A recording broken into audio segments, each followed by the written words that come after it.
do you have anything in mind for the creation of that money? I know that there is, you know, the cryptocurrencies, and you know, there was the Ithaca dollars years ago, or Ithaca, what they call Ithaca hours. hours. That's it. I knew it wasn't dollars. Well, we have a very sophisticated payment system. Okay. And you didn't read the Butterfly Society essay that Brad distributed? No, I guess Oh. not. Okay, well, you'll hear about all that. So, so the idea is that we can't get on meeting that it says that number does not exist. The number doesn't exist? What number?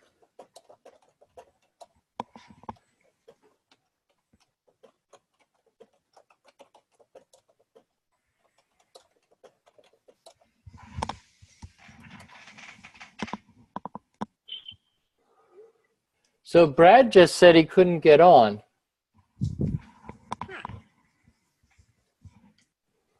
I had a hard time. Huh.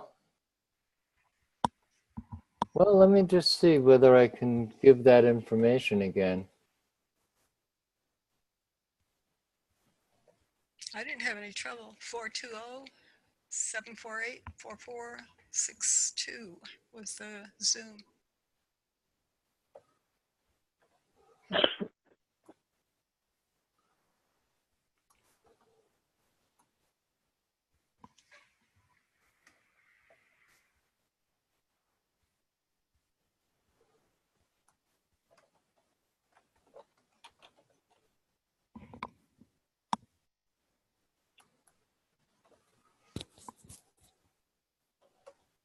Well, this is not good. Why wouldn't Brad be able to get on? I don't know. Yeah. Let me call Mine him. went blank. It looks like he's here. Oh, Brad's here. Okay, good. Hi, Brad. There he is. He's in the car on his phone. That's what I like about Zoom. It works on your phone, too. Okay, we all have gray hair. Hey, we've been at this all our lives. I mean, you know, what are we going to do? The world's a mess. Can't believe what's going on. Can you hear us, Brad? Can you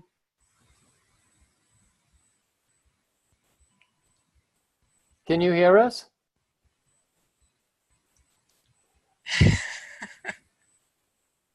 He can't hear us. Well, you're not muted. Yeah, Brad can't hear us. Huh. I mean, the rest of us can hear us. Yeah. That's strange that he wouldn't be able to. Not unless he needs to do something with his speaker, the portion of his whatever he's watching on or looking on, called in on, whatever.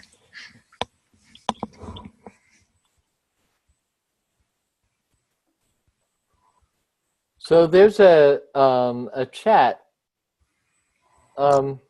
Yes. The little blue. It's a little chat thing down in the bottom. Chat. Here, I'll send you an email. No, well, you're on your phone. That's going to be hard for you. Was it CHAT? If I'm, does he speak sign language? Can you hear me now? There. Yeah, we can hear you now. Good. Okay. Who else are you expecting? We have Amy and Nikki and you and me. We're expecting Charles from Kentucky. We're expecting Marilyn. We're expecting John. We're expecting Jeremiah. Ah, okay. Utah. Cool. Did you send them all the email with the link? I did. And Okay. John did and I did. It came late though. Didn't it? It was just, what time did he send it? I Amy, sent what it time did you get it? I got it a couple, let me see. I got it I 3. got it 4 hours ago. Yeah, Okay. yeah, about that. Yeah. Okay. So there's a, if you put your cursor down at the bottom,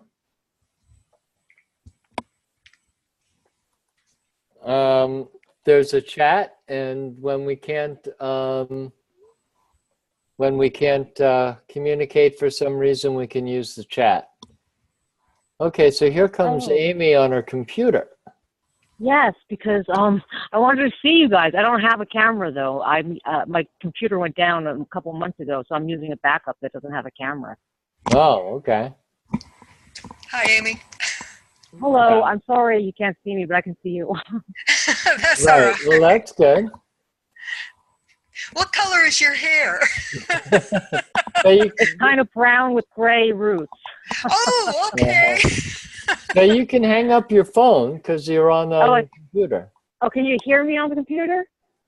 Oh, maybe not. No, we're hearing you on the. No, you're right. We're hearing you on the phone, so you have to stay. Yeah, because my sound isn't so good on the computer. I have to put my headset in and do it that way. But I could try to if you'd like. Sure. It's up to you.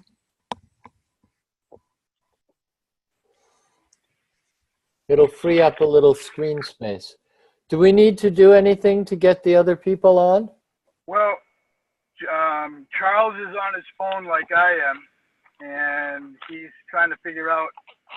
I had to go on Chrome. I had to do it through Chrome, and do it that way. So I have my phone set up so I can go online. I don't know if he has a smartphone set up that way or not. Well, you can still call one of those phone numbers. I gave him. I tried that too. When you try dialing in and you put in the number, the access code. Yeah. It says there's no such meeting. Wow. Wow.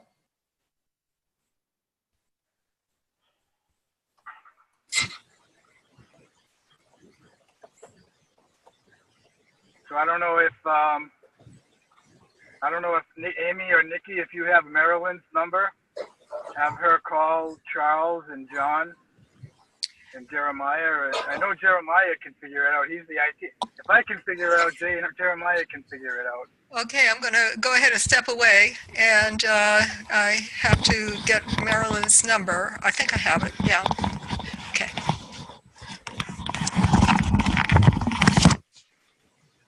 Okay, so Amy must have her headphone on because she hung up the phone. I do. Can you hear me? Yep, we can hear you. Great.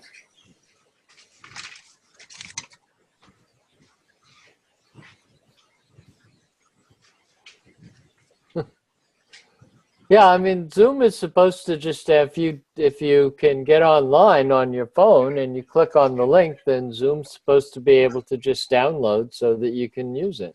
It is great like that, but I had a problem. I'm on my phone. Right. So I'm doing it on an Android phone. So There you go.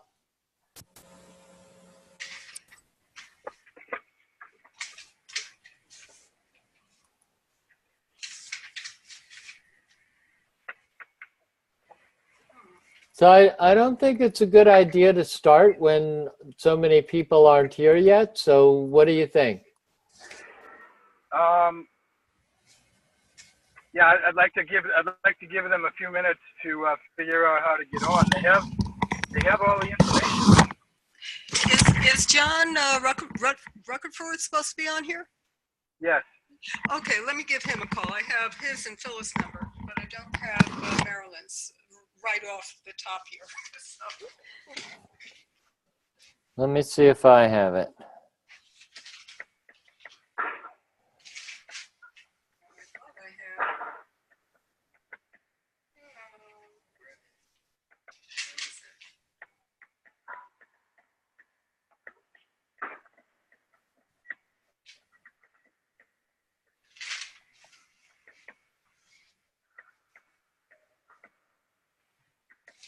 Okay, I don't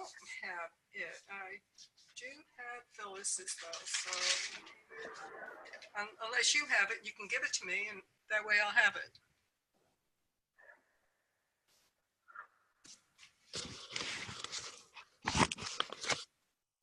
I am not the best organizer. I'm gonna hang up and see if I can't get in touch with them. And Okay. I'll come back on. Okay, very good. That'd be quicker. Thank you. What's Marilyn's last name? I don't know. Uh-huh. Well, I'm going to go see if I can find her on my email at least. I don't think does she put her phone number on there?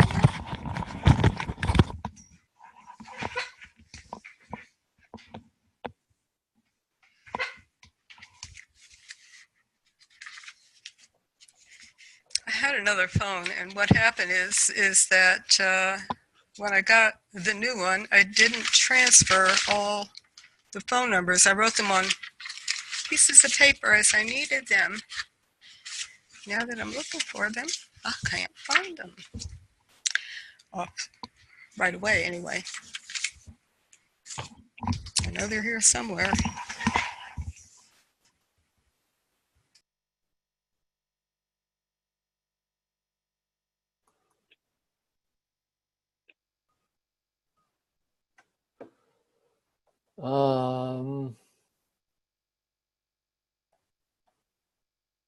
Marilyn's from Minnesota, right? Correct. Well, I think I have her email.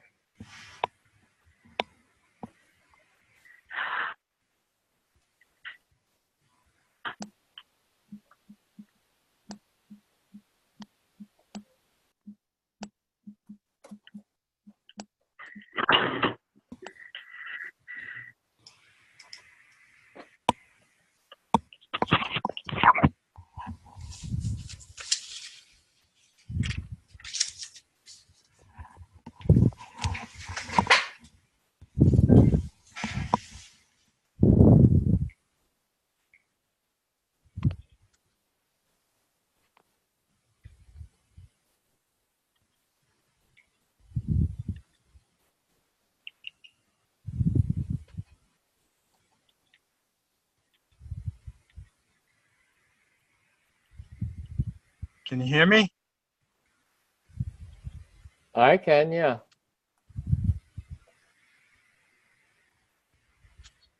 Can you hear me? Yeah, we can hear you. Who is that? I'm Brad. I'm back on, but I can hardly hear you. Oh, but you're on the phone too. So you're there on video and you're on the phone. 505, 502, 500, 1501. No, that's Charles. Oh, hi, Charles. Good. Hello, John. Hi. So we have Brad, Nikki, and Amy, and you're on the phone. Do you have a smartphone? Yes. Can you do it on the web? I probably do have a smartphone, but I don't know how to do the web. I can listen and I'll get some more information later on. I appreciate it, John. Okay, very good. And we're expecting more people, right, Brad? That little saw's not mine. No, the handsaw. I can't. If you can hear me, I can't hear a thing. Well, we can hear you. We can hear you and you're not muted, so I don't know. Hello? We can hear you.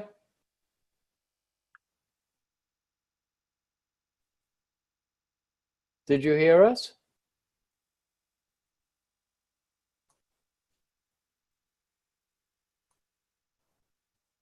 Say something.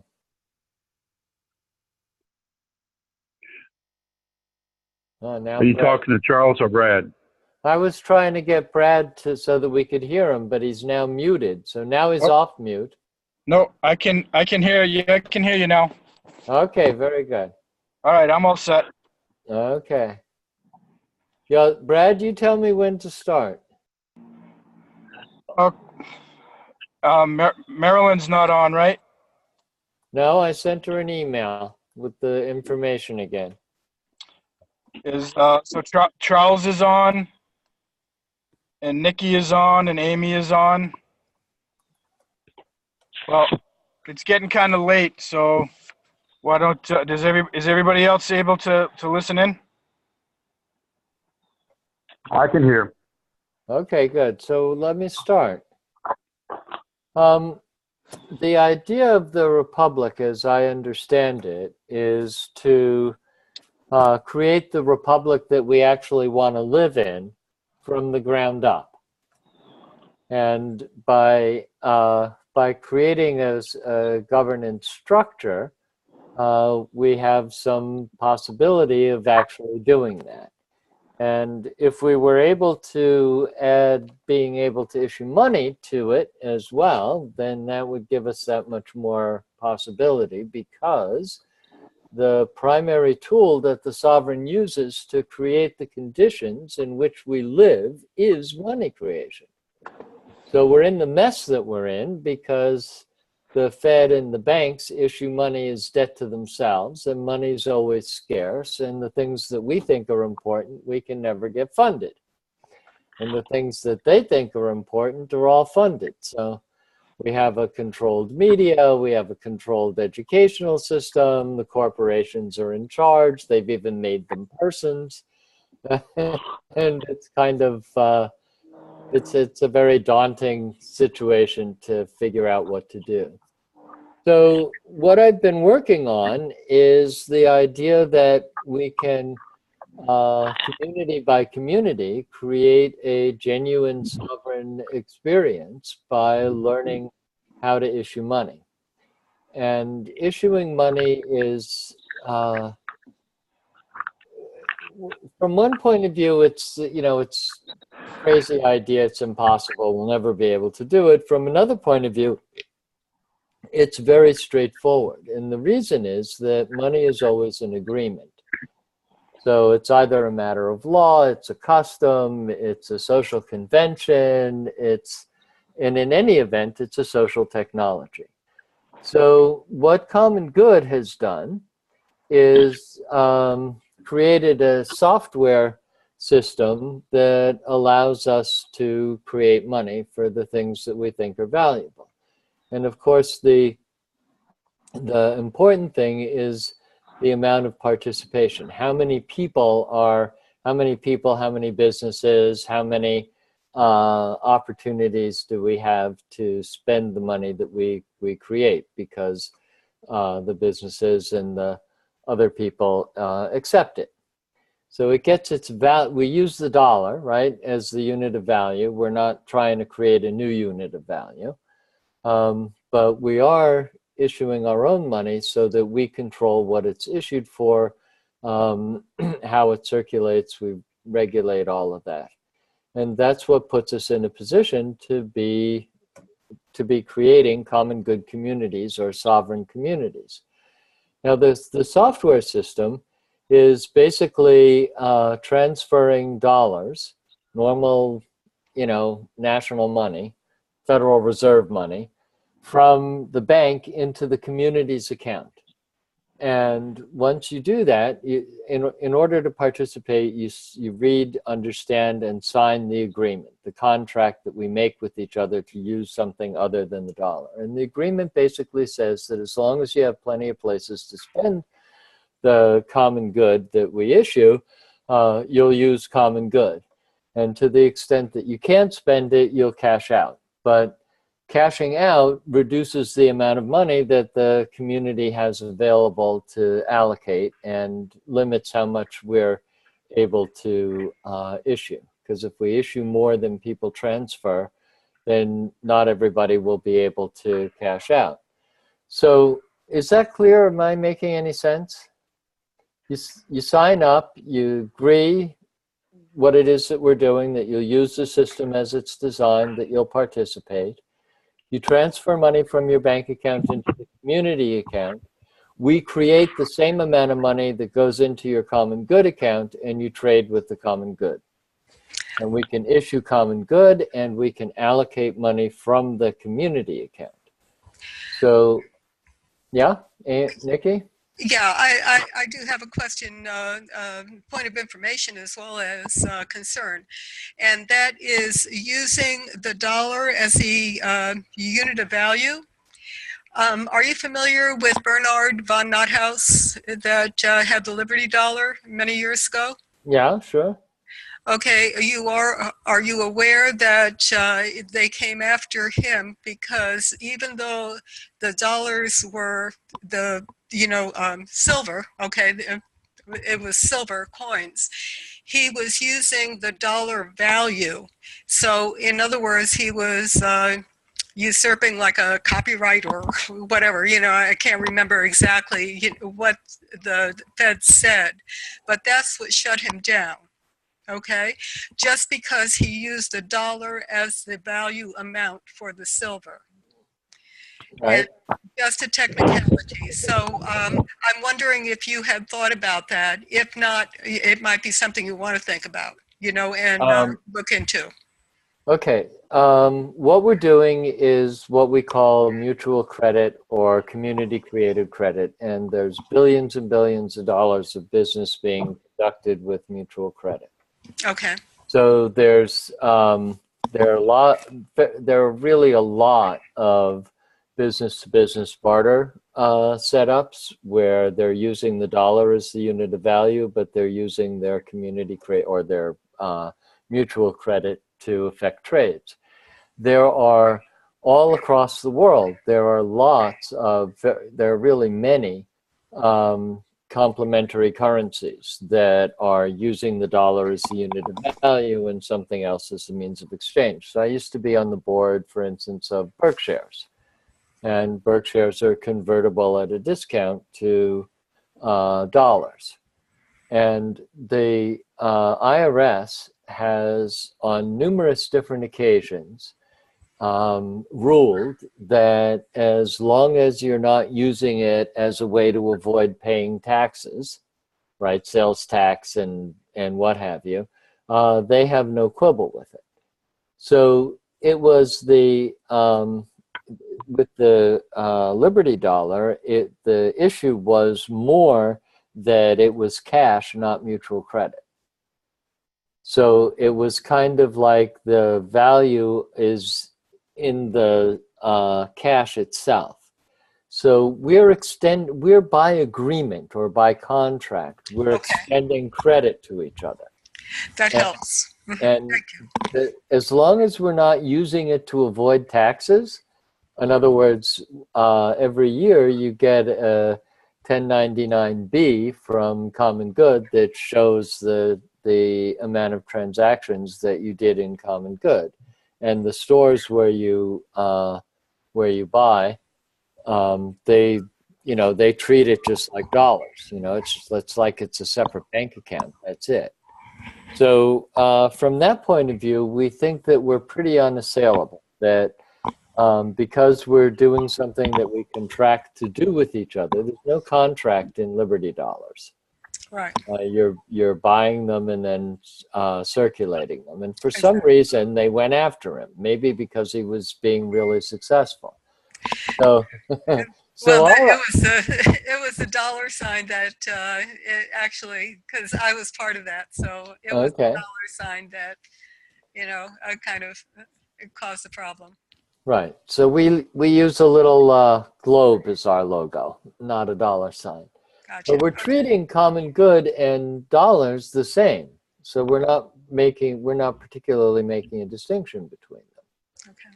But the idea is that in a locality, in a place where people are actually living and shopping, we can inspire people, businesses and other people, to sign up and use the Common Good payment system.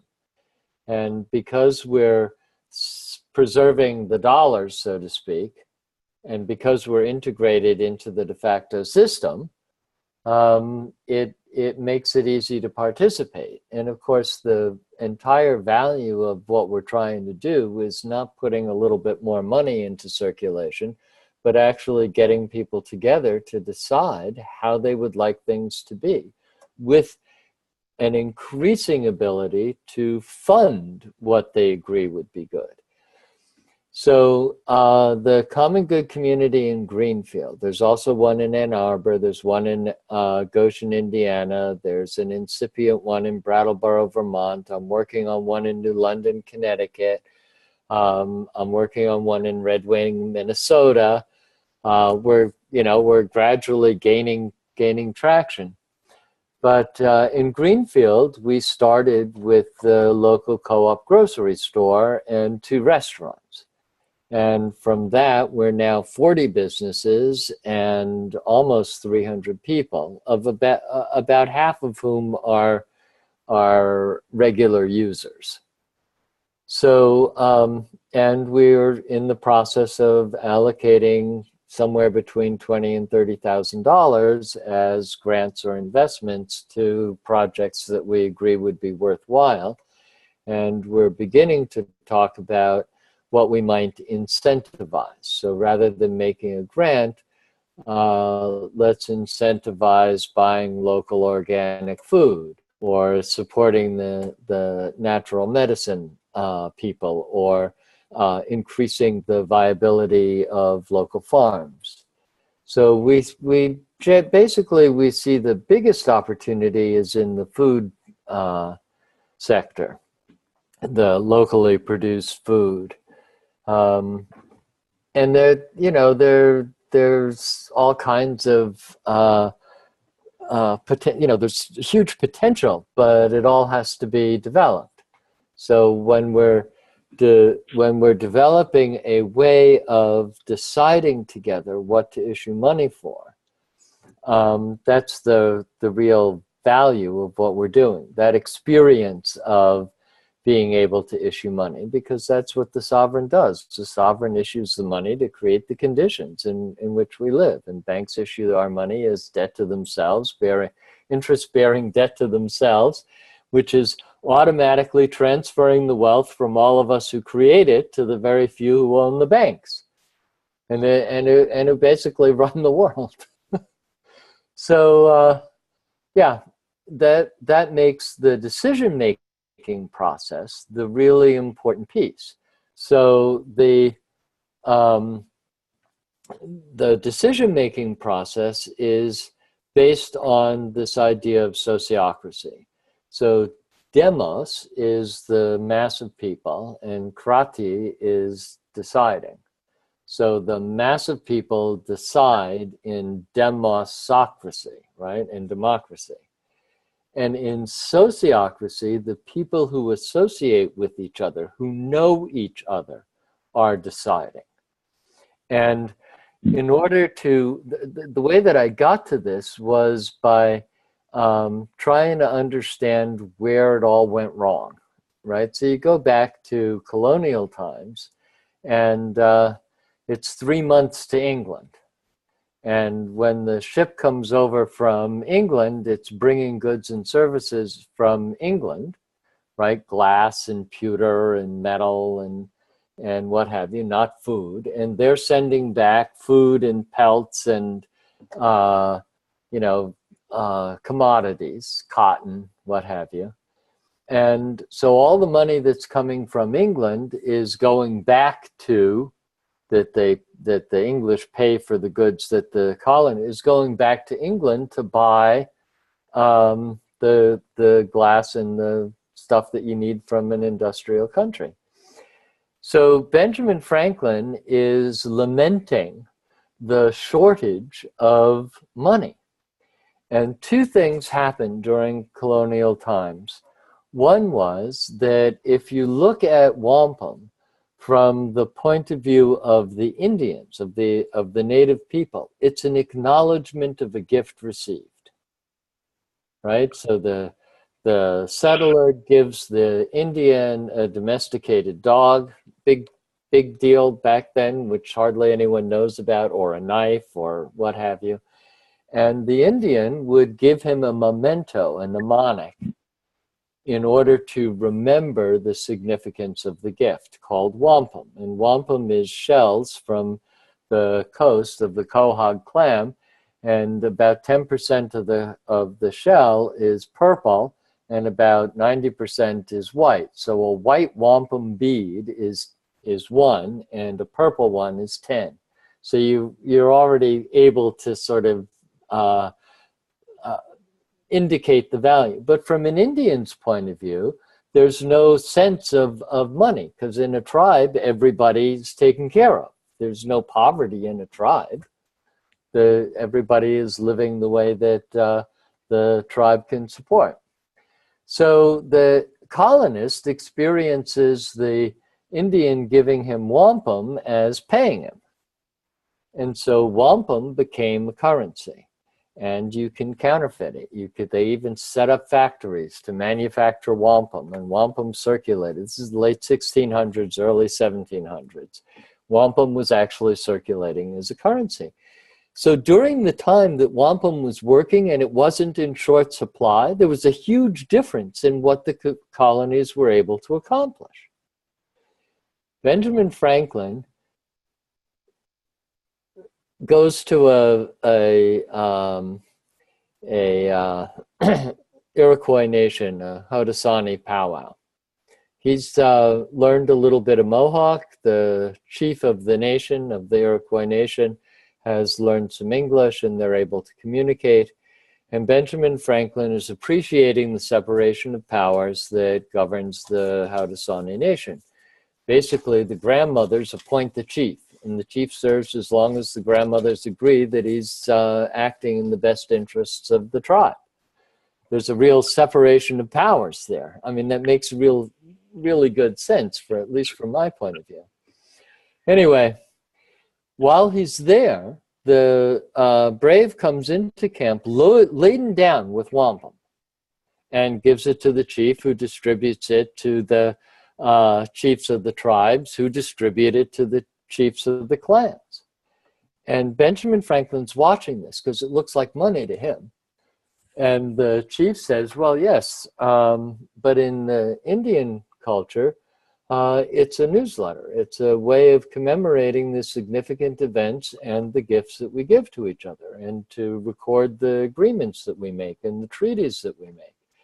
And there always has to be enough wampum for all the events that will need to be commemorated during the course of the year, and I'm responsible for making sure that everybody has enough wampum. So the candle lights up in Benjamin Franklin's head, and he goes, my God, of course, there always has to be enough money for all the transactions that the people want to make. And he writes a paper called The Utility and Necessity of a Paper Currency, and all of the colonies, in one form or another, adopt a paper currency. So from 1730 to 1760, there's no shortage of money in the colonies, and the colonies develop an economy that rivals England. And when the English hear about this, I won't tell the whole story. When the English hear about this, they shut down colonial scrip. The money supply shrinks by half. There's depression. And that's actually what Benjamin Franklin says caused the American Revolution. So from a certain point of view, the first thing that the Continental Congress did, not quite the first thing, but the first significant act was to create the Continental. And you'll remember from American history that the Continental wasn't was worthless. But that's because during the Revolutionary War, the Continental funded the Revolutionary War. It's basically why we were able to win against the British. But they counterfeited it. So at the end of the war, Alexander Hamilton went around the country getting speculators to buy up the worthless Continentals. Then he persuaded George Washington to redeem them at face value. And it's what created the Eastern establishment. That was the fort where the main substance of the fortunes of the people who ended up running the country came from. And they also set up the first Bank of the United States, which was owned less than 50% by the United States itself, and it was actually owned by the Rothschilds in England. So right from the beginning. So we didn't get rid of the national bank that was issuing money as debt to itself until Andrew Jackson defeated or vetoed the renewal of the the charter for the third bank of the United States. At each time it got a 20-year charter. And he had understood that because he understood that the War of 1812, which we were fighting with the British, was a banker's war. So during the whole expansion of the United States from, out west with the Louisiana Purchase under Jefferson, and then with the discovery of gold and all of that, it's basically, there's not much shortage of money. Mostly because the banks are issuing it, they issue their own banknotes, and because there was all this gold. And the thing to appreciate is that when money is scarce, everybody is living in fear of how they're going to manage. And when money is plentiful and everybody's needs are met, then we're all concentrating on how we'd really like it to be. So the basic idea behind sociocracy, the way of governing, is that it lies in our nature. It is part of our human nature to want to serve our community, to do. All of us who are on this call, who are in the Republic, who are activists, we're all doing it, not because somebody's paying to do it, but because it's a way that we see that we can serve our community. So the governance has to be in the circle of people in which the existing culture, promoted by the media and the educational system and television and all the rest of it, which gives us a totally distorted picture of our nature, doesn't enter in. We're sitting in a circle deciding together what would be good. And so sociocracy has a meeting protocol, a way of conducting a meeting in a round so that we really hear from everybody. We talk about what are the dimensions of what it is that we need to decide. We make proposals, we make sure we understand the proposals, and then we consent to them. And if there's difficulty consenting with them, then we shorten the time period and we strengthen the criteria for evaluating it. And that creates a situation in which it's really possible for people to consent to a proposal. Each circle, each little group is connected to the other groups with a delegate. So there's a leader of the group and there's a delegate. And every group has to accept the person who's being charged with leading it, and they have to select a delegate to represent them in the next circle, in the circle with a more general brief. So this corresponds very directly with the idea that Thomas Jefferson came up with after his presidency, which he called the Ward Republic. So he writes, after his presidency, he writes lots of letters to people in which he says, we got it all wrong. I mean, one way or another, he says, I was having to do things that weren't in the real interest. I had to support Napoleon with the Louisiana Purchase. We created parties that have platforms that are contrary to the interests of the people. We have 9 men in black robes who we've agreed can override the will of the people. We got it all wrong. And he proposes a unicameral system in which everybody in the ward, the smallest political unit, what we now have as wards where you vote, right? So you belong to whatever ward. He suggests 100 people. I don't know what the actual number should be. But if we had all decisions originating in a ward and each of the wards being represented by a delegate, a leader and a delegate in the county, in the neighborhood, in the city, in the county, in the state, in the national, and they were in charge of the entire realm of government. So they're the judicial, the executive, and the legislative. And if they're using sociocracy, then they're using a selection process, which is simply the question, who's the best person to carry this out? So then there are a lot of other ideas that have come out of the Republic movement. For example, the Jural Assembly. What is required in order to be a citizen? What do you need to commit to in order to be a citizen? and therefore a member of a jury. And what would happen if the juries, if the jural assembly, because that's one of the names that people use, what if the jural assembly was responsible for determining the justice of the law as well as the facts? So this is something that will be familiar to you, but then the jury could also decide what is the appropriate measure to take in order to solve the problem. And it's much more likely to be something like restorative justice, creating conditions in which the perpetrator can make recompense with the victim. There's rehabilitation, there's education, there's all of that. Benjamin Franklin says that during the time of colonial script, everyone was well educated and of high moral character. So it's basically the shortage of money, the sense of desperation that creates this.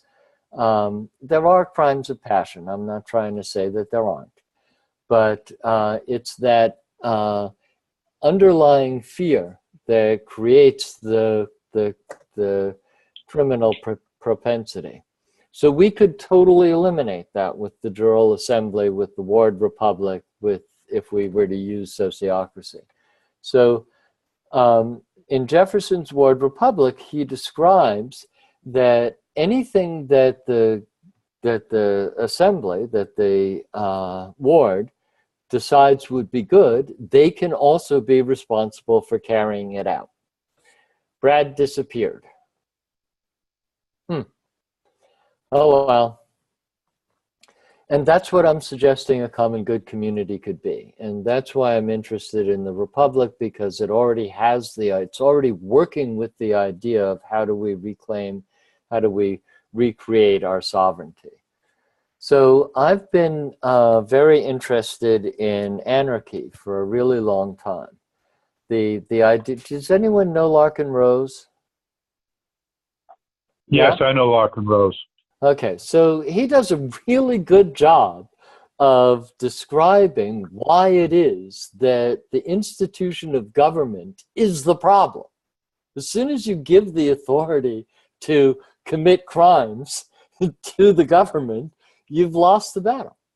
So how do we create a situation? Because Larkin and the other anarchists don't really get into, they don't go very far in, okay, well then how would we govern ourselves? Right? And if you remember the video with the islands, the 2 islands, right? So if the people were to use a sociocratic process in which you hear from everyone, right? In which we always go around the circle and everybody's contributing to whatever it is that we're deciding, then you would have that way, we would never give somebody else the police power. We would always retain the police power. And whether we need guns or not, I mean, if we're on the island, we would never even need guns to enforce the law. So the other thing is that if you go back in history and you look at how this whole legal thing came about, there are some very fascinating things that happened. One of them was that within the jurisdiction of a prince or a king or what have you, the king is the lawgiver, and we all know what the law is, and it's all more or less fine. What governs the nations? What governs trade between sovereign nations? That's where maritime law came from. So the people with the money are enforcing a law based on contract. And contract law, rather than common law, has been now moved off the sea onto the land, and everything is the basis of a contract. You're always signing contracts that you don't understand. Every time you write a check, right? If you look at the signature line on the check, there's a little MP at the end of it. And if you take out which means microprint, you take out a magnifying glass and you read what it says, authorized signature. What does that mean? Why would that be necessary? Because you're not signing for you, you're signing for the straw man that they set up. So as soon as the law gets codified in a way where you get to enforce the contract, in common law, you can make agreements. They weren't even called contracts. And the question is the agreement just? So you get out of the contract because the jury agrees that it's an unjust contract. It's either not a fulfillable contract, or it creates too big of a burden, or whatever. In maritime law or Uniform Commercial Code, it's a question of whether or not you signed it or not. It's whether it's the terms of the contract that get enforced. So a jural assembly, a ward, a community of people would be able to decide everything. They would be creating the government that, or the agreements by which they all agree to live. And that is the situation that the common good communities are trying to create. They're trying to create the situation in which we sit together and decide what would be good. And as long as we have increasing participation and more people are accepting common good, we'll actually have the money to be able to fund the things that we agree would be good.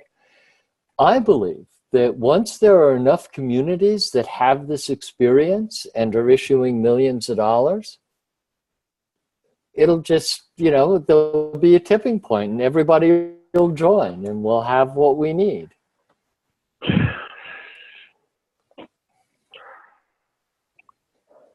Questions, comments, issues? I do have a question. Sure. This is Charles. Yep. In part of the discussions or understanding, I read or understood that at the beginning of every month, everybody receives a certain amount of common good for, I'm assuming, 3 or 4 hours a week, is the way I read it. Who decides all of those parameters? That you read. What I said in the Butterfly Society was that if you, I'll do this fairly quickly. That is not part of the common good system. The only thing that you get every month is an inflation adjustment. So we figure what the inflation rate is, and then you get a little extra common good to make up for the inflation in the dollar. That's the only. Okay. So there's a distinction between the things that I'm advocating. I'm an evangelist for common good. I think it's the best system. I'm not part of common good, but I'm close enough to common good to be, talking with them. I participate in the Common Good Greenfield community. I talk to the founder on a regular basis, but I'm way too radical for the board of Common Good. I say things that they can't handle. Anyway, so I'm not on the board anymore. But the point is that when we had that boycott against Mitsubishi because they were cutting down the rainforest in the Amazon, right. When we organized that boycott, we got a huge amount of information from Mitsubishi. Mitsubishi makes everything from heavy machinery and cars to food. Right. And they have supermarkets and they have, it's just an amazing company. So we took all of that data and we looked at what % of the world economy does Mitsubishi provide with how many people working how long. We would have to work. All the people of the world would have to work something like 2 or 3 hours a week in order to provide everything that everybody needs. That's how bad the situation is.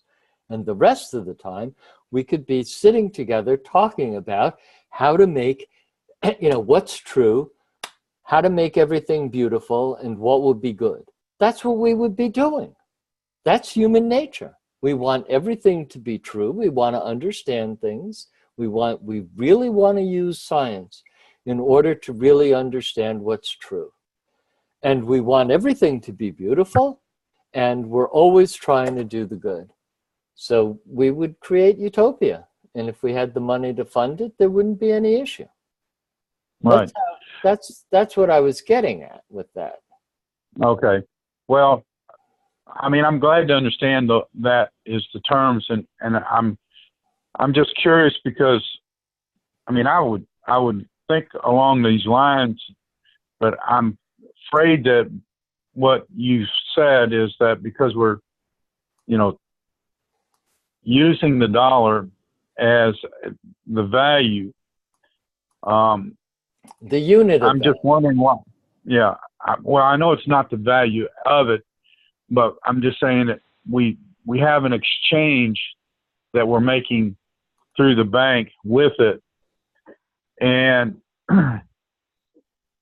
as long, I mean, what I'm understanding is as long as they say, well, you're not trying to short the IRS, or you're not trying to do this or do something like that, take away their tax money. I mean, we're still funding the same thing that is her putting us in chains.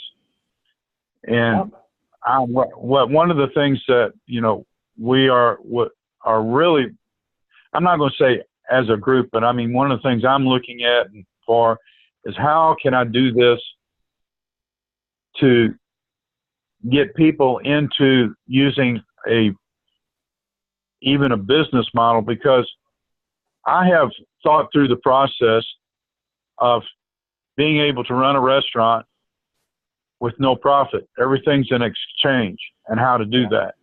Yeah. And so the way that's done is that you buy everything.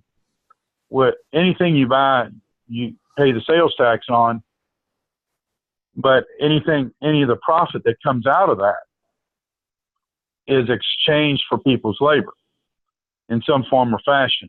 You may agree. Let's say, for an example, we agreed that you'll come to work for, let's just say, 2 common goods or 3 common goods an hour, and that's what you'll be paid. That's what we will exchange for your labor. Right. It's a matter of wording with what we're talking about here. Right. And so go ahead. Well, yeah, I mean, Go ahead.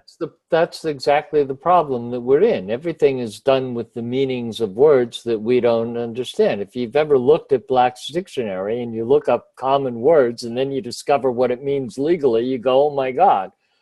So the thing that I did that for myself that was a really important breakthrough was that I need people to have the experience of issuing money. If people have the experience of being able to issue money, then the experience of sovereignty is right behind it. And we will not tolerate any of this crap anymore. So I don't, you know, I'm not myself personally, I'm not interested in going up against the de facto or trying to do commercial redemption. I've gotten nowhere with that. It just doesn't work. I'm agreeing with that. Isn't there. The consciousness isn't there. So the only way that I can see that creates the consciousness that we need is sitting together deciding what to issue money for. And then the question, well, why isn't it like this? Right? Then that's the question that arises. Why isn't it like this? So, well, you know the problem of getting people interested in the Republic.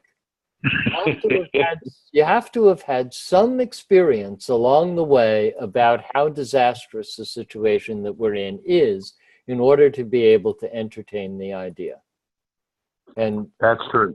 And the number of people, in my experience, the number of people, even in my family, you know, I'm nuts. We're joining forces here. Yeah, right. And then I talk to them about common good and they like it. Well, yeah, let's do that. My son can't wait till I get back to the Berkshires and start doing common good instead of Berkshires. Right. It's, you know, so it's something that bridges that gap. And from my point of view, as long as we hold in the front of our minds that we are going to decide together what's good, what's true, beautiful, and good, As long as we're sitting together, and that's the issue, and we're trying to decide how we would like things to be, then that experience is what will bridge the gap between our understanding of what the problem is and what we're up against and the normal consciousness that's so hard to bridge. I'd like to have a little bit further on this conversation. Is there any possibility, I mean, y'all have negotiated, I guess it's a negotiation with the bank to operate on a one-to-one exchange. No, no. There's no negotiation at all. We just have a bank account. The Common Good community has a bank account with Citizens Bank. And the money goes into it, and we have an agreement with our members that we can transfer money for them. You know, it's an EFT, an electronic funds transfer. Right. You tell us what to do, and we do it so that it's automatic, painless, and easy. And it's based on a QR code.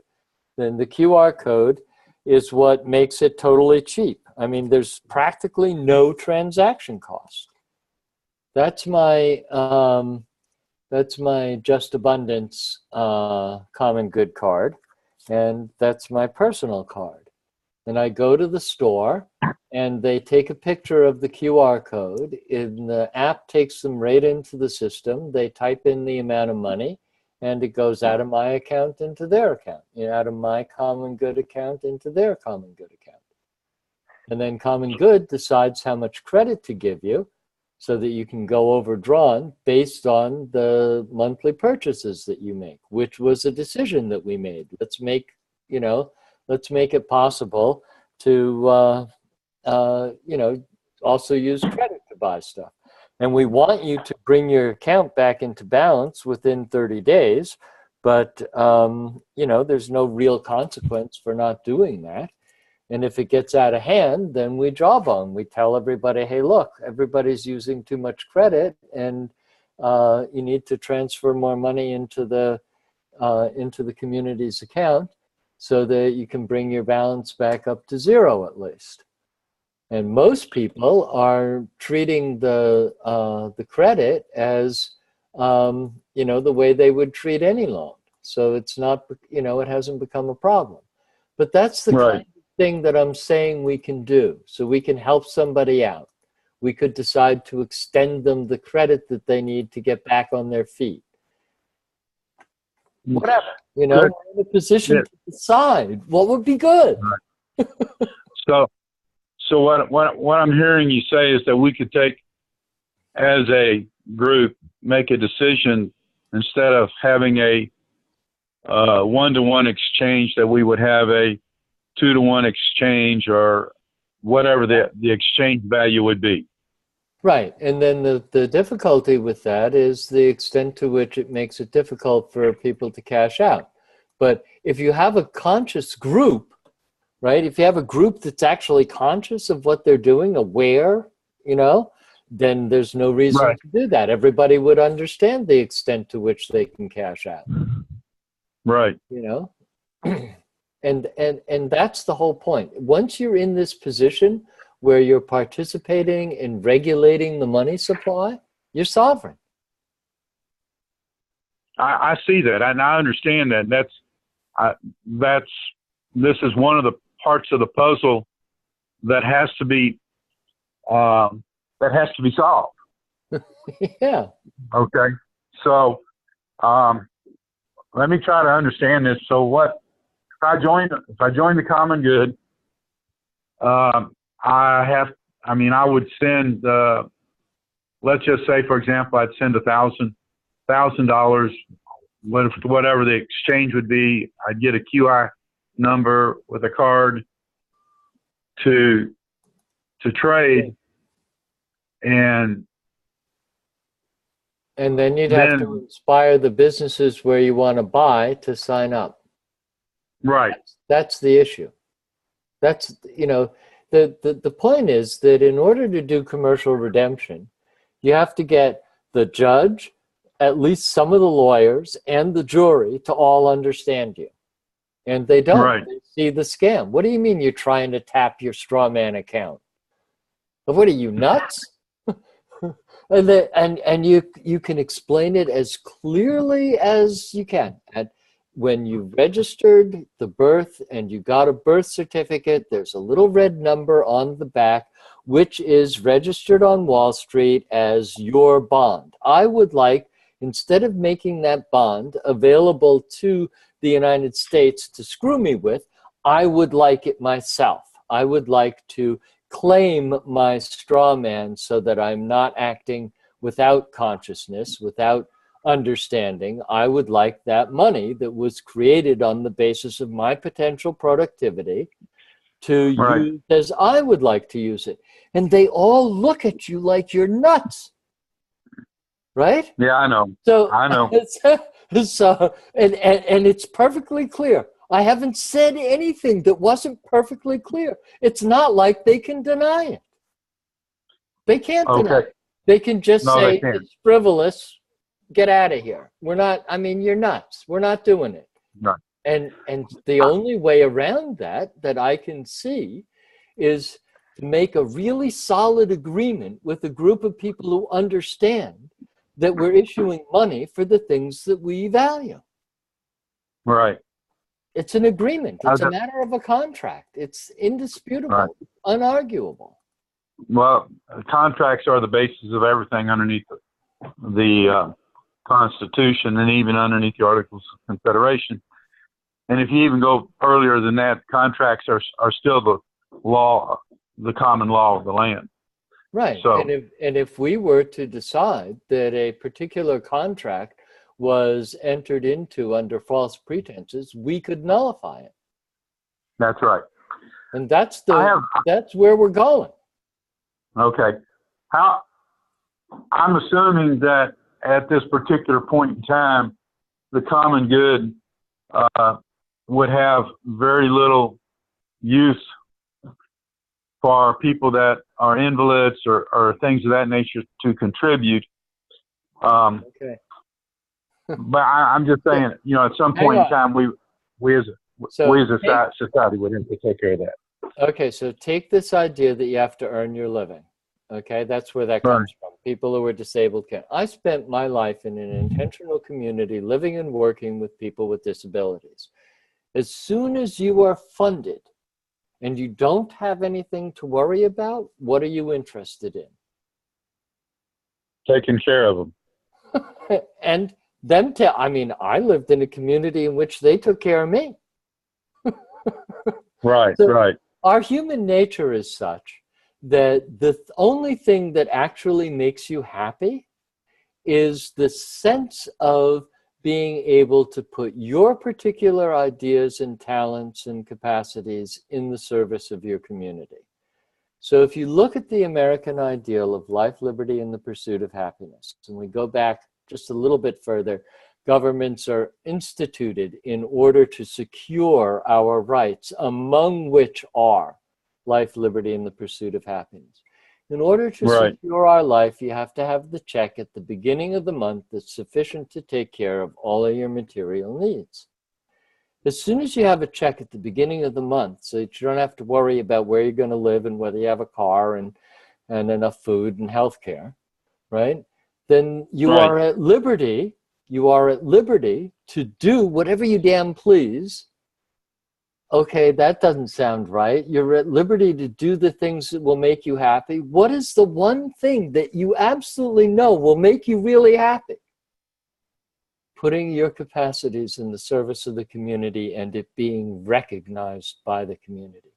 That is the one thing that actually makes us happy, because we all feel called to serve the transcendent purpose that we align ourselves with.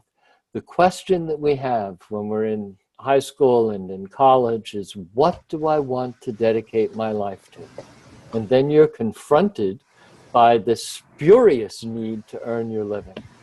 And if you actually look at what's involved in that, you are not earning your living. Your living is being given to you by what everybody else does. And it's mediated by this scarce money. So now we're using goods and services in order to acquire the money we need to live. instead of producing goods and services that the community values. How is Right. that possible? Well, there's this huge advertising and television and media and all the rest of it, which gets us to agree to spend billions and billions of dollars on the American empire. I mean, it's unbelievable. It would never happen if we were sitting together. Never. I agree with that.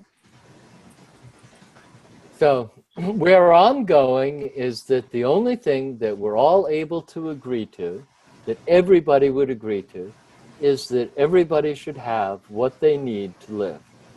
And the slightly more difficult piece is that everybody also has a right to the capital their capacities warrant. So if we grant everybody the right to the capital their capacities warrant, then we're putting everybody in a position to organize the world in order to accomplish their transcendent purpose. What is the most important thing to be really free to decide? What you believe in, what you want to dedicate your life to. Nobody should be telling you what you have to dedicate your life to. That's where freedom is really, really important. And as long as we're all working together to secure our rights, that's where we're all equal, we all have to agree what our rights are, then that's where equality is important. And we need to cooperate with each other, you know, spend 2, 3, 4 hours a week providing all the material goods and services that everybody needs. And with the robots, it'll be minutes. You know, well, I mean, I think that we would go back to, because one of the things that's really interesting about human nature is that when you can see the result of what it is that you did for somebody, they're wearing the suit you made for them, that is satisfying. Right. And if you've ever worn custom-made shoes, you'll wonder why we ever put up with manufactured shoes. Well, I have a question for you, right, John? Is there any way that we can that you could give us some of the material to be able to understand how y'all put together the community? Because I'm sitting here thinking, I've got a brother that's got some farmland. He's looking at the idea of being self-contained for his entire family, which would be a good microcosm to begin something with. Right. Of what you're talking about. Yeah. And so I'm just wondering if there's some information that's been put together that would be of some use for us. And what would we have to do to talk to the bank, or how would the bank?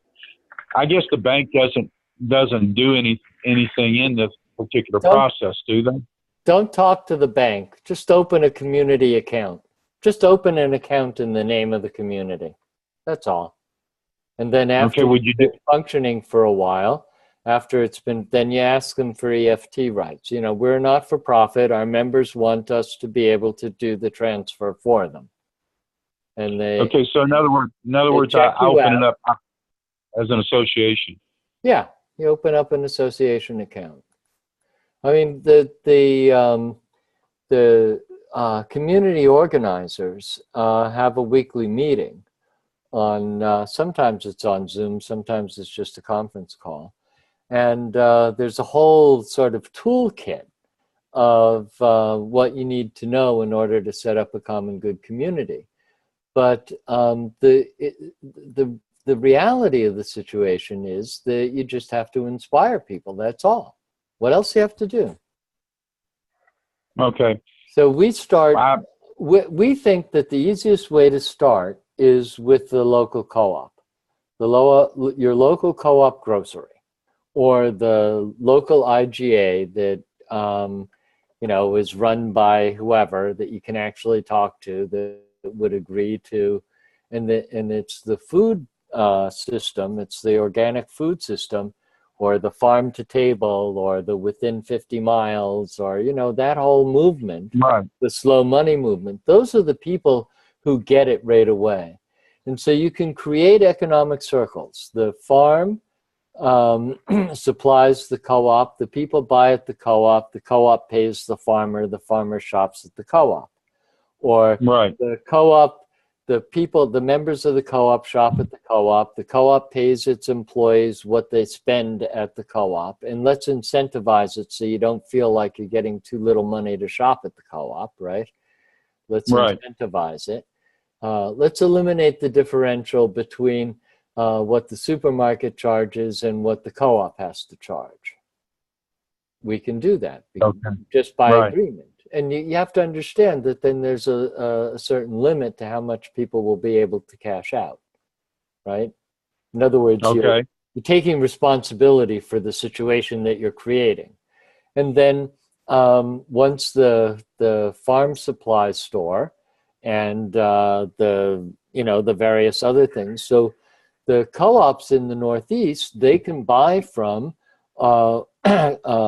worker co-op companies that are actually in Greenfield. So we have a artisan beverage company, we have a real pickles company, we have a couple of other, we have a coffee roaster, we have, you know, so even the co-op in New London will be able to spend common good with artisan beverages and with real pickles.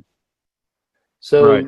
So as it, you know, as it develops, as it takes off, as the participation increases, the amount of money that's pooling in the community's account and the amount of transactions that the common good is making goes way up.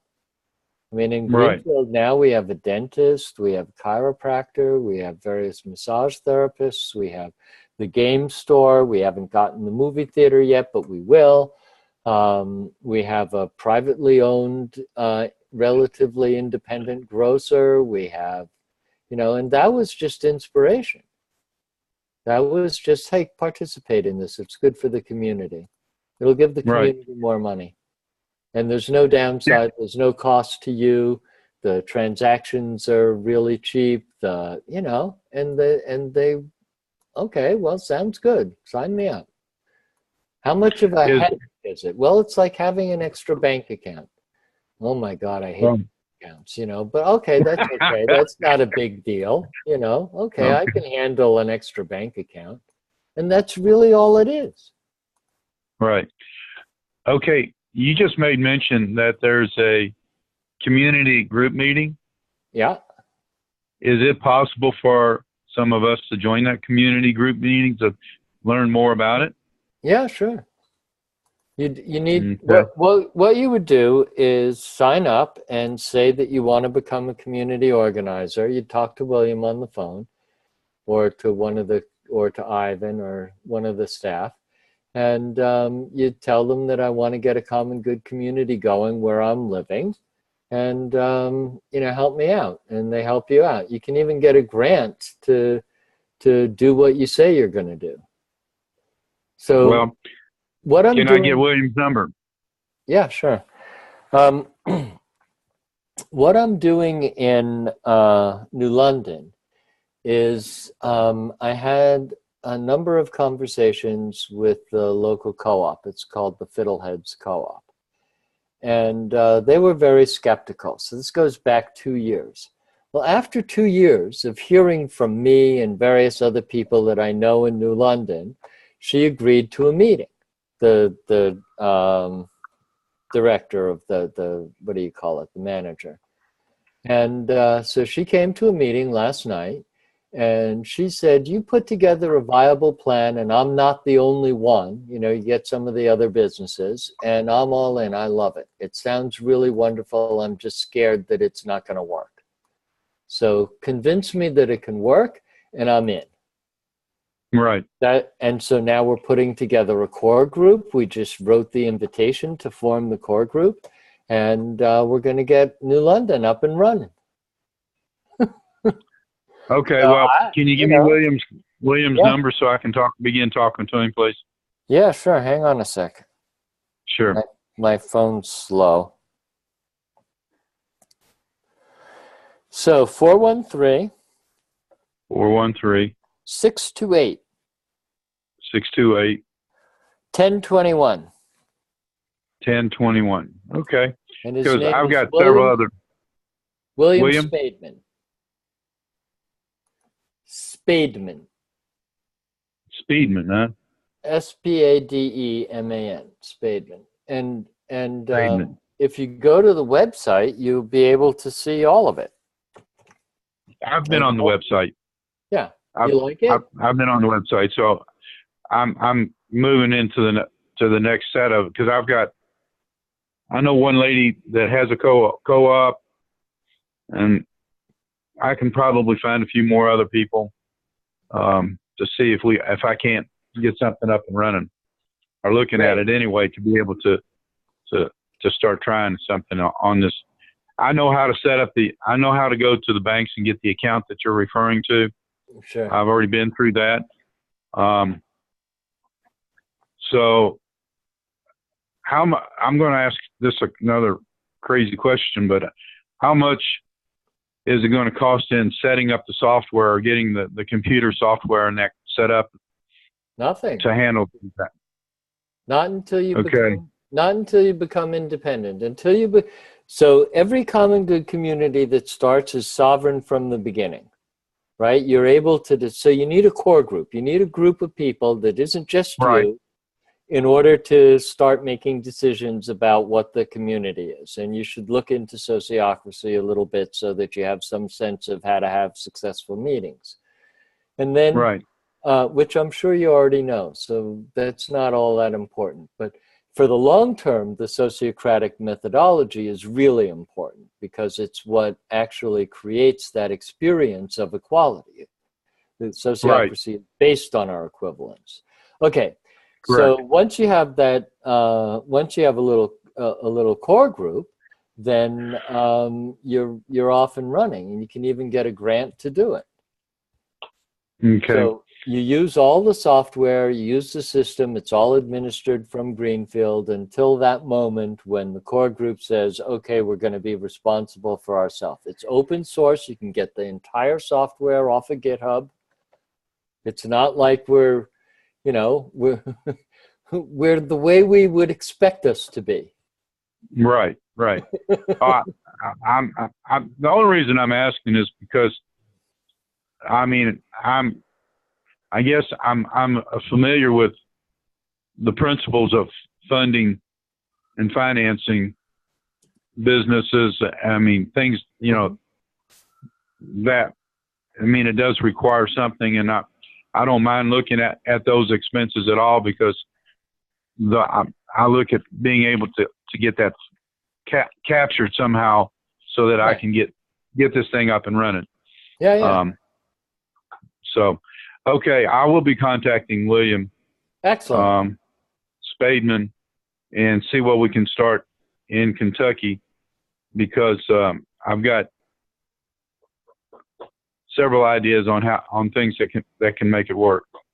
Right, and you know that Kentucky has a budding hemp industry, and I'll bet you anything that the people who've been fighting the government over hemp are going to be very open to this idea, and you might get some real traction from them.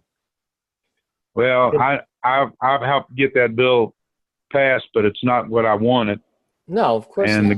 And the government and corporations are still controlling it, because they're controlling the seed. I know that quite well. So, but you're right. I've got people that are doing private projects with products that would probably be interested in this. Right. And then the other thing is that the whole cannabis movement is, medical marijuana and recreational marijuana and all of that. It's still a controlled substance, so they can't use the banks. Right. It's a real opportunity, I think, and because they're already aware of how capricious the government is and how unreasonable, I think you can get some enthusiasm from the hemp growers. Right. Well, I'll be working on some of that too here in the future. But very good.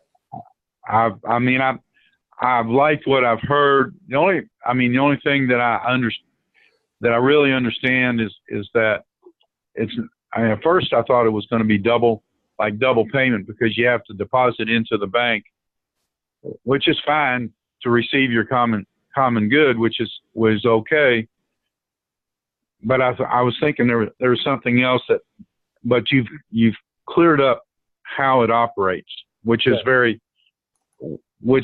what I wanted to find out and figure out so that we can move forward and use it. I think that what we will need to do on our side is to sit down with the people in the communities to show them how they're going to work or be interacting with other communities in the arena of the nation. Okay, so let me share something else with you. We decided quite a while ago that as soon as we had 5 viable common good communities, we would hold a constitutional convention. That's well, that may be something that needs to be talked about. Yeah, right. Okay. So we would hold a constitutional convention in order to create a constitution that would govern the relationships between the common good communities. In other words, so you're talking about constitution between the communities. Yeah, right. Okay. And in other words, we would be involved in that whole process of creating the conditions in which we want to live. Right. Well, okay, so what's going to regulate the relationship between common good communities? How are we going to handle trade imbalances, for example? Right.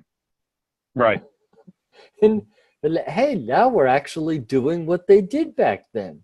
And we can do it right with the hindsight of history and how it got subverted and all the things that went wrong, and what it is that we really need to do, and what actually gives us the authority to act on behalf. Well, because everybody participated in making the agreement that we're implementing. That's why. Right. And it can grow totally next to, without disturbing and completely undermining the de facto. It will. If the economy's moving in a direction, the de facto will be defunded. Well, I don't know. That's what will eventually happen. Yeah, but the last thing that they want is, the last thing that the de facto want is conscious people. That's true. So as soon as you get a large enough group of people who actually understand, you're unassailable, because they can't risk everybody waking up because of, going after you. You're right. Right. That's what I'm relying on. That's the experience that I'm relying on. We need to get enough common good communities going and relating to each other across the country, right? We haven't got anybody out on the West Coast yet, although there have been some nibbles, people who are thinking about it. But the Republic is what you guys are doing is the best opportunity for for creating this. So I can come down to Nikki and help her you're in Pennsylvania, right, Nikki? I can come down to Pennsylvania and help get a common good community going down there. And that now you're not talking about the crazy stuff. You're talking about empowering your community. Right. And I have questions about that when Charles is done. Go ahead, Nikki. Okay. I yield. Okay, because what you're talking about, I'm sorry about that. Anyway, I can't get to it either. It's okay. We'll ignore it. Okay.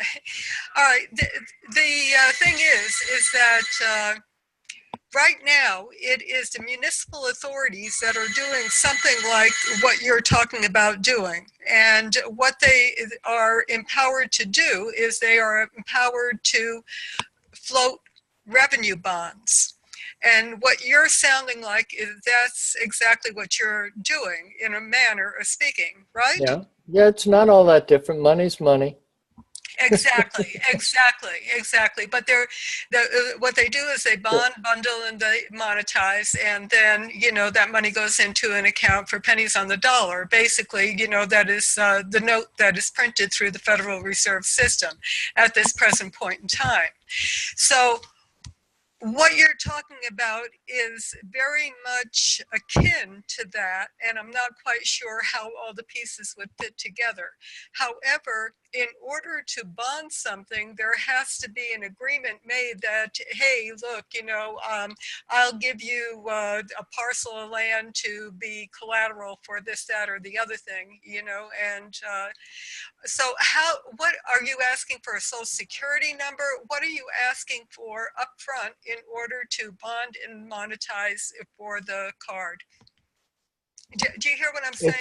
It's the same as signing up for a bank account. We verify your Social Security. We don't bother to look at your credit score, but the system has a security feature where we analyze every transaction to see whether we think there might be some fraud. It gets flagged, and if it gets to a red flag, most of the flags are green. You can go look at it on the website. But what is the website, by the way? Because I just heard about this last night. Okay, it's called commongood.earth. Common good? .earth. Earth, okay. Earth is the domain name. Okay. So one of the really interesting things about Pennsylvania is the extent to which the local communities, the municipalities, have been able to exert their sovereignty. So they've been able to go, lots of them have, by going against some state regulation or federal regulation that allows the pig farmer to make a mess of everything and shut them down. So there's already, this is a very important little piece to cotton onto or to get. So if you were to, for example, if you were to propose to the local community, to your municipality, that they use sociocracy. I've already, gotten to the point where I said, look, you can take back the power from, this, from the municipal authority, and just bring it back to the community. So that's pretty much where I'm at here. We're talking about it, but you're putting the next peg in for me and where I'm going with my questions to you. So. Right. So, but if you were to propose sociocracy to them, then they would see that there's a way. I mean, this idea that we could decide together, it's very daunting. People are afraid of it, all the things that could happen. You know how managed the municipal meetings are, where you don't get to put anything on the agenda that wasn't there, and you never knew when it was time to put something on the agenda, and you get shut down if you ask for something that's outside of that agenda. So that whoever's making that agenda is actually, they don't care what the end result is, because you're going to do what's on the agenda. So if you were to propose, and I'd love to come down and sit with you and talk to some of the people that you've been talking to, and get them to appreciate that there is another way, there's a methodology for making decisions among the people who understand, who know each other, who associate with each other. And then you sneak in the idea that we could also issue money if we agreed sociocratically to do that. And then there's a whole possibility of taking this, of developing it from that different direction, from the sense of community that exists in the municipality, which has gone up against the state and the feds. I'm going to have to look into this more so that I can have some talking points, for the community. If you give me your email address, or Brad, can you give me your email address and I'll send her the Butterfly Society so she has it all in front of her? Do you have my email address, we Brad? have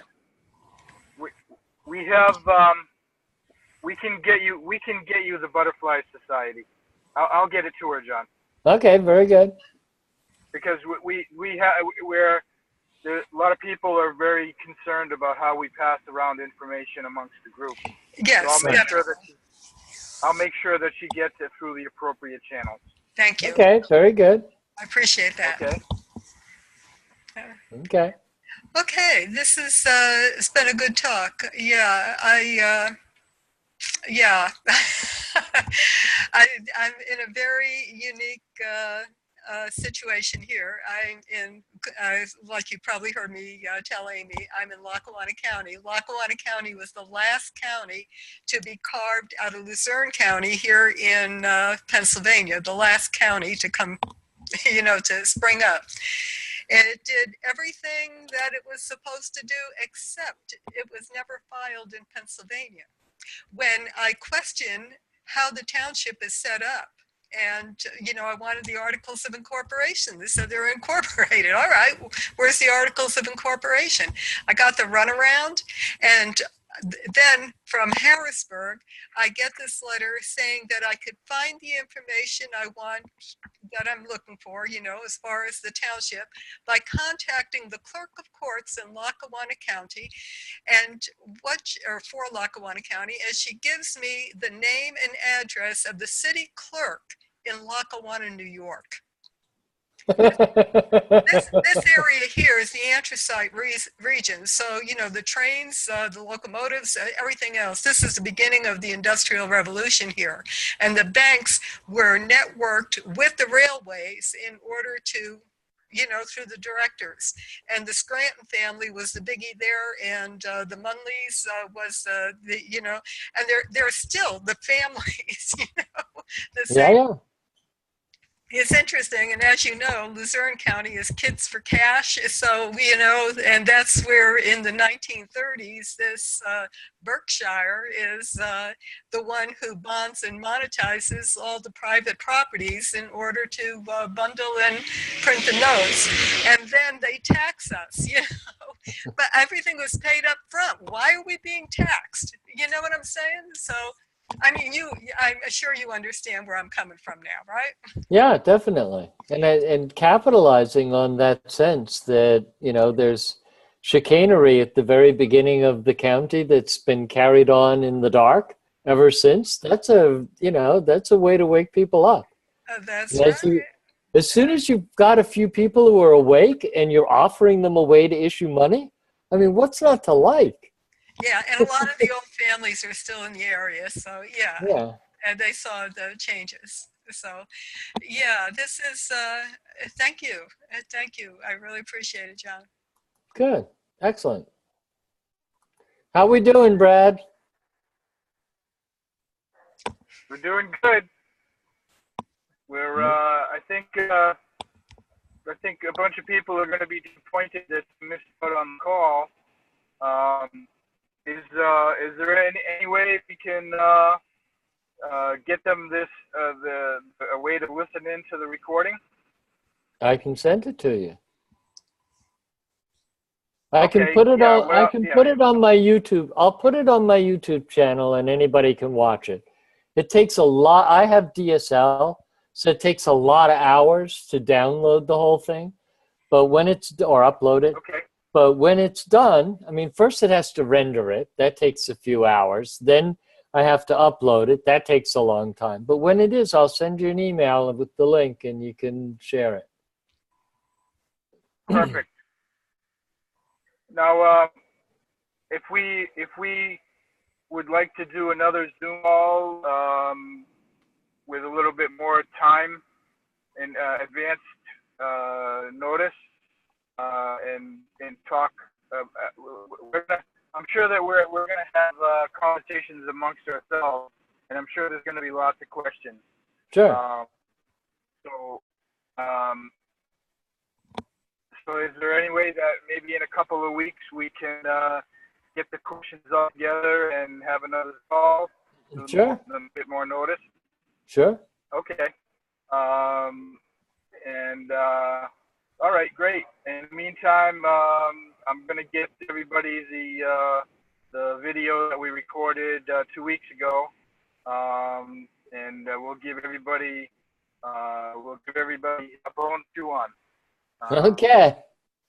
I'd love to get that video up on YouTube too.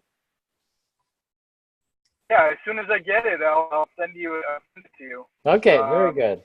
Richard's grandchildren from Arizona, so he didn't have a lot of time. It was good that he was able to make it to the meeting to do the recording, but now he's trying to figure out.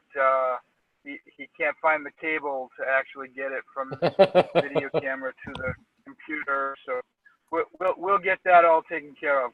But we'll get you a copy of that, and you're gonna be at the meetings whenever you can, and you and I will talk more about getting community started in another one in Massachusetts, and I'm sure there's other people that are gonna, be interested in getting community started as well. Good. So every time we have a conversation, we pick up another little nugget of information. Some of them, I think people are going to be adverse to. The majority of it, they're gonna agree that there's really. I think the thing about this is it's a low-key way to get started with printing their own money and not being. You know where I'm going with that? But I mean, because I've been beating my head against the wall for years, getting nowhere. This is going to get us somewhere. Yeah, and the thing is Once that I give up being angry with the de facto, and I'm looking at what we could do from the ground up, from the grassroots, all of a sudden I'm liberated. we've been the creditors since 1965 when the silver was taken out of the coin. It's ours. Right. This is Charles. Well, I mean, go ahead, Charles. I have one more question for John. Sure. How does the common good deal with trust, or has it? Well, this is an interesting thing. We started out by wanting you to invite somebody that you trust to join. And after a while, the need for that, from the point of view of people who were asking, who were looking at this question about who do you trust, it sort of went away. So what we did was we made the security system for the transaction. So every transaction that happens gets looked at automatically, algorithmically, for any suspicion. So if it's somebody that we know that's trusted, that owns their own house, if they're renting and they're in a drug related area of Greenfield, which is a very small piece of Greenfield, it'll get a yellow flag. And if you know them, then it's okay. You don't have to do anything about it. If it comes out of nowhere, or if we see somebody's churning, they're trading common good in order to increase the amount of credit that they have, or what have you, then the system flags it and we can look at it. So from my point of view, the most important thing to do from the point of view of trust is this idea of working with people that you actually know. And going beyond that, at some point we're going to really have to worry about being infiltrated by provocateurs. There's no, I'm in no doubt about that. So as soon as somebody starts advocating for something that doesn't make sense, or they start questioning our version of human nature or our confidence in our good nature, then we will start to deal with that.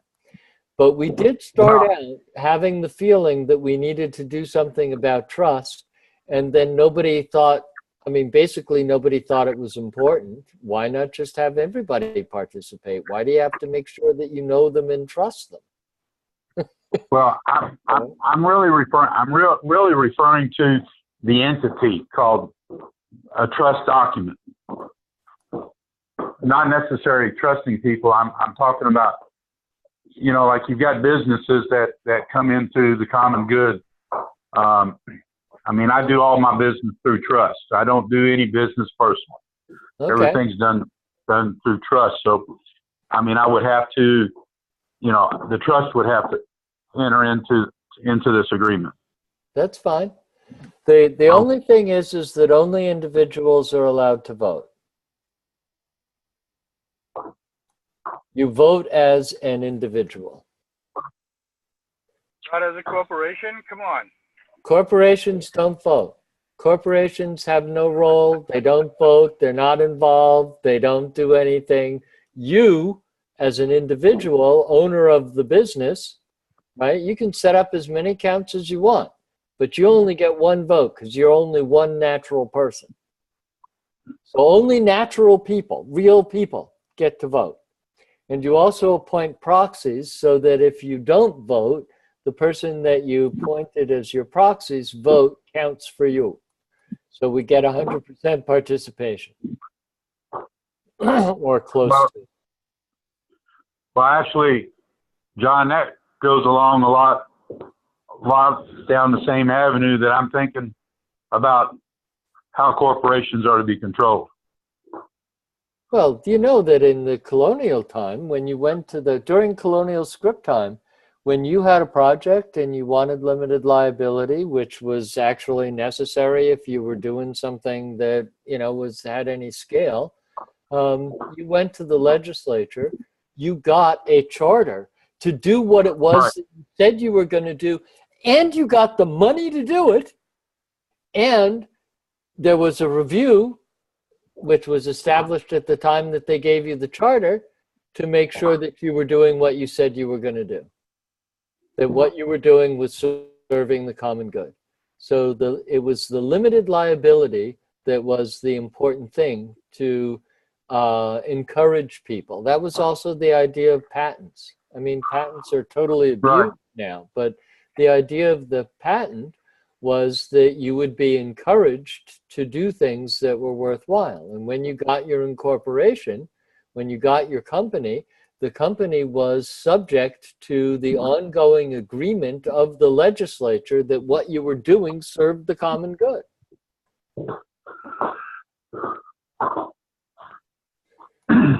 So controlling corporations is going to be a major, major piece of what we're trying to do. We're trying, and one of the interesting things about the LLC is that it's a much simpler process. It's much more difficult for an LLC to be completely psychopathic because of the relationship of the principals to it.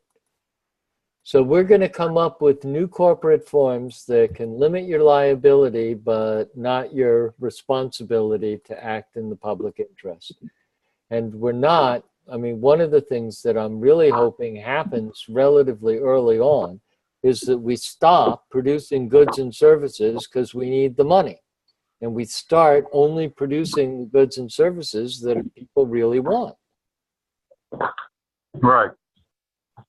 I can't imagine agreeing to glyphosate. I just can't imagine that we would agree to this glyphosate or Agent Orange or any of it.